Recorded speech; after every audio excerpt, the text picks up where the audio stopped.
welcome to WMLT News. I'm Erica Garnes. If you're looking for something to do, look no further. Here's WMLT's Joe Fadley with Campus Connections.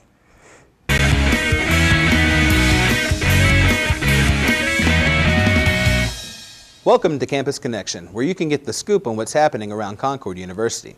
Here are some events that are going on to help break the monotony of campus life. In observance of Thanksgiving, there will be no class Monday, November 21st through November 25th. Classes will resume November 28th. The fall 2016 semester is coming to an end. The last day of the semester is December 9th. The new semester begins January 9th. From all of us here at WMLT, happy holidays and happy new year. Thanks for watching Campus Connection. For WMLT in Athens, I'm Joe Fadley. The Dean of Broadcasting, Hoppy Kircheville, came to visit Concord University and do a live radio show for students and faculty on Tuesday, November 15th. He also provided us with a few words of wisdom for aspiring broadcast journalists. Radio is or TV is a vocation, so you have to get the experience. So while you're in school, try to get internships, try to get part-time jobs. That's the first thing. And the second thing is once you get those part-time jobs, then try to make yourself work hard, try to make yourself available if a full-time position would open up. And then third, have passion. If you have passion about what you want to do, you'll be successful. Kircheville was on campus as a part of Media Day, so that students majoring broadcasting and communication alike could listen and be a part of a live broadcast. This was a rare learning experience for students from a professional. The best part is that while Hoppy was live, people all around were being informed and learning more about Concord University. An Election Day viewing was held on campus in Wilson Hall on Tuesday, November 8th. Carolyn Conicles, organizer of this election viewing party, spoke to us about the event she put together for the students of Concord. Hi, my name is Carolyn Connellis. I'm the president of the Concord University chapter of the National Political Science Honor Society, and we organized this watch party here today so that people could come and track the elections and have a discussion about the election season and see who wins and just what's going on. Students filled the viewing room to watch and discuss the outcome of the election, all the while gaining a valuable learning experience about the importance of voting. Concord University honored veterans on Friday, November 11th, with a special display in the library. Here's Dr. Kendra Bogus commenting on the school's appreciation for veterans. We are always excited to have a time to thank our veterans for all that they do for us. It's hard to look at all of the sacrifices they've made and their families have made for the United States and other parts of the world without just feeling humble and thankful for all that they've done for us. So this is just one small way that we can let them know how much we appreciate them. An early brunch was also held on campus that morning for those who have served in the past for our country. And now WMLT's Joe Fadley joins us in the studio with track and cross-country coach Mike Cox. Joe? Thanks, Erica. We're here with cross-country coach Mike Cox to talk about Concord's great accomplishment this season. Thanks for joining us. Definitely, thanks for having me. So, what's it like? How does it feel to know that you're going to the Nationals? It really is just, I almost can't even put it into words. I've been doing this 15 years now, and it's always been a goal, and a dream to take a full team to the National Cross Country Championship. And when we get there this week, I'm gonna just try to take it all in, and I'm just super proud of these guys and what they've accomplished. But definitely, really looking forward to it. Kind of a surreal moment, I'm sure. Definitely. So, is this the first time that the track teams made it to nationals? This is the first time in school history, first time in conference history that anyone's ever gone as a team. And been several individuals have gone, but I've only ever taken one other individual, a male, Chris Snell. Back in 2004, he made it, but that's the only other individual I've ever taken to cross-country nationals. Wow, that's outstanding. So how many teams are in the nationals? 32 teams make it there, and then 24 individuals, so it would be right at 250 runners in the race. So our goal is to finish in the top 25, and in doing that, that would be a big feat for us to do.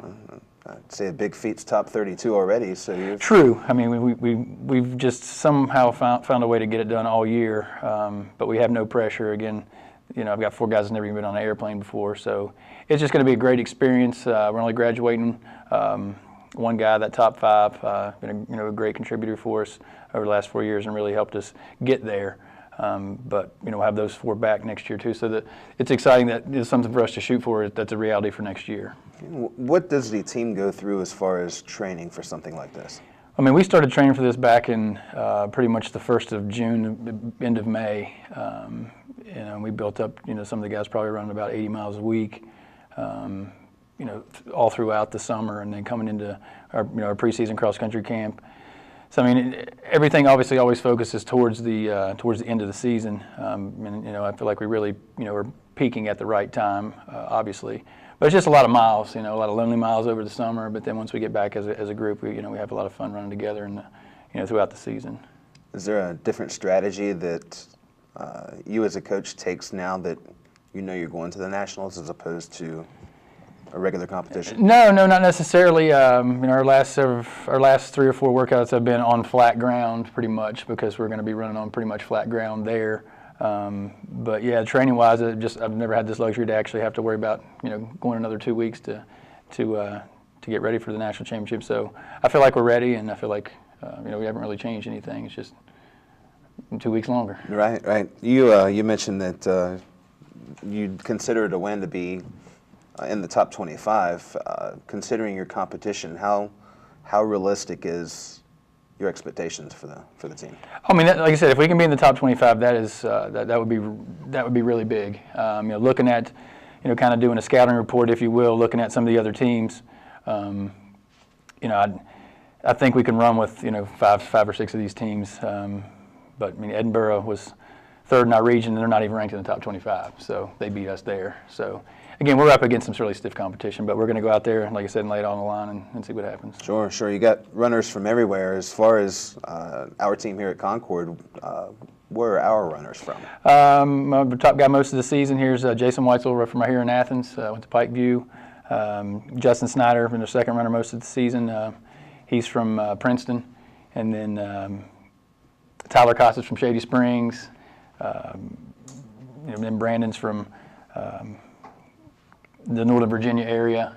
Chris Taylor's from Pulaski, Virginia, and then Roger Foster rounding out our top 7 there from Hampshire up north. Great. Well, Mike, thanks for joining us. Good luck at the competition at the Nationals. And Erica, back to you.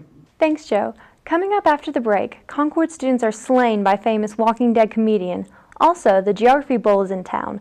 Don't go away. We'll be back with more WMLT News.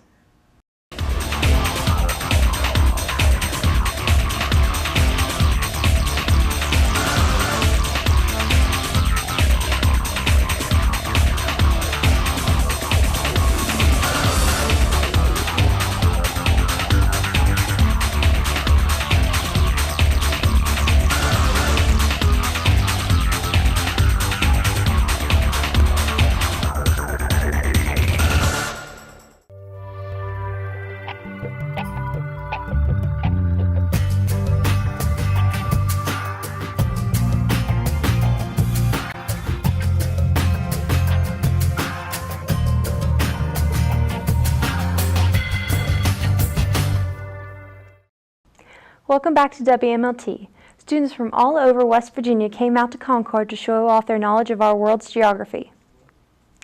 On Saturday, November 12th, 13 different high schools arrived at Concord for their annual Geography Bowl.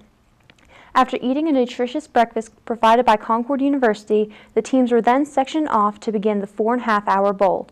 Questions ranged from world geography, environmental studies, trade, and current events. In the end, it came down to 2 teams. Everyone gathered in the ballroom for the final round, where the first runners-up were Webster County, and the winners of the 2016 Geography Bowl were Sissonville High School. Marvin Lee of AMC's The Walking Dead performed his stand-up act at Subway Sides on Wednesday, November 2nd. Lee jump-started his career by telling jokes about the misfortunes he encountered throughout his search for the job after college, all before getting his start on The Walking Dead. I had a series of people laughing at my misfortune, and then I started getting into stand-up comedy. So then I got a job at a radio station, and basically my boss was a lunatic. And so every time that he would say something, I would just write it down, and then I would go to a comedy club, and I wasn't trying to tell jokes. I was just trying to blow off steam. And when you have 150 people laughing at something stupid your boss said, it makes it easier to go to work because Lee bases the majority of his comedy acts about The Walking Dead, growing up in a biracial family, and other social issues in society. After months of preparation, the play Suddenly Last Summer finally premiered last week. November 9th, 10th, 11th, and 12th saw the production of Suddenly Last Summer. It's the shocking story of a family being torn apart by secrets, lies, and a mysterious murder that will horrify you when the truth is revealed. The 4 performances drew in large crowds, and partnered with the English department, there was a discussion held after each performance led by Dr. Patricia, professor of the Tennessee Williams class, about Williams and his writing. I'm sitting down with Dr. Cortez. Thank you so much for being on the show with us today. My pleasure, thank you. Now, I hear that you're the new bell ringer here at Concord. Yes, I've been here since January of this year. Now, that's all to do with the Carolyn in the Tower. How did you come about getting this job for that? When I heard that this position was opened, I was finishing my doctorate at the University of Michigan, and thought it would be a unique opportunity to pursue. Now, the Carolyn hasn't been played for many years, or several at least. Were you contacted as it was being fixed or before it was being fixed? I was contacted before the work began, and it did not start until after I was hired here. And it was just completed over the summer. So next semester you're offering classes to teach students how to play the Carolyn, is that right? Yes, we will be offering private lessons for any student, not just music majors. Anyone who can read treble and bass clef is invited to participate in that. And where will these teachings be? Where will they be? Our lessons will be in the practice keyboard. That's where we'll do the most of our work, and then we will as the student becomes comfortable, acquainted with the instrument, then we'll make our way over to the tower to play over there. And will you be giving recitals, or how does that work? Are they going to be giving recitals, or how long do you think it will take for them to learn? A good student, it all really depends on how much they practice. So with an adequate amount of practice, they should be ready to give a portion of a recital within a month or two. Now, I've seen you play before. Can you tell me some of the mechanics behind how you play? You actually play with your fists instead of your fingers. Right. What we do is we make a gently closed fist where our hands are not clenching. We rest our hands on the keys, and then we flick the wrist to send the key on its way. And same thing with our feet. We just flick at the joint of the ankle and bring the key down that way. Well, that's really interesting. Now, are there any performances coming up, or did you already have a kind of grand reopening of the bell tower? Our first major performance will be on Monday, November 14th. At 4:30 p.m. I'll be giving a presentation about the Carolyn, and then the recital will begin at 5:15, and I'll be playing for about 45 minutes there. Now, are there going to be any more performances besides the grand reopening, anywhere else that you'll perform? Yes, we will have a weekly series of performances, typically at either noon or at 4 o'clock in the afternoon, and then we will perform for various special events too, for major campus events, homecoming events, alumni events, and at convocations and graduations. And really, the instrument is one where you have a lot of flexibility in what you can play and the kinds of events where you can play and where there's a lot of music out there that is very suitable for a wide variety of events like that. Well, that sounds really exciting. I will definitely be out there in attendance, as well as I hope some of my fellow students will be. And thank you again for being on the show with us today. My pleasure. Thank you. That's all for WMLT this week. I'm Erica Garnes. I'll see you in 2 weeks.